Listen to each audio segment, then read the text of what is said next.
Today I'm doing the differential bushings here in the Jeep WK. This is the second time I'm doing it. So I went out to Harbor Freight and I bought the Maddox ball joint service kit.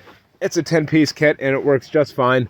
I have the little backstop cap on the back side of this, and I have this side here, this flange. I believe it's number 7, and this is number 4 right here.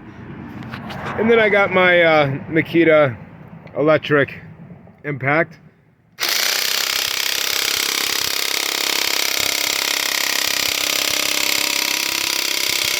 Look at that, baby. All right, let's loosen this thing up. That was very easy. Now, guys, as you can tell, this bushing is officially in. It is in as far as it goes, and I wouldn't have been able to do it without this Maddox service kit. Now, I know it sounds stupid, you know, to sit here and spend $80 to get this, but, you know, this is the second time I've done it. And with these bushings, if you know anything about the Jeep WK, these bushings are going to be going bad probably once a year because they're just really not good bushings. It's like $300 to get the poly bushings, which I will be investing in next time. Until then, I got my bushings put in. I'm happy about it because it was $30 a piece to do it. So this would have been, you know, $60 just for these 2 bushings to get pressed in.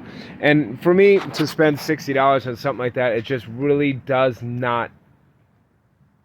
do it for me. So I like to do things myself. I hate paying people to do something that's so simple.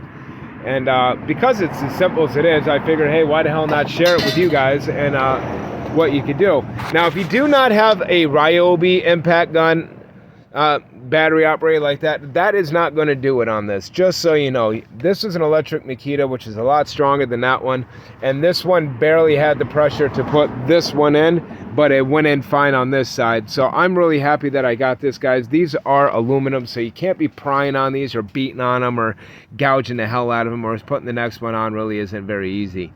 Now when you take this off, all you do is you just pound this lip, fold the lip over, and then push that right through. Or actually, yeah, and then you just push it right through.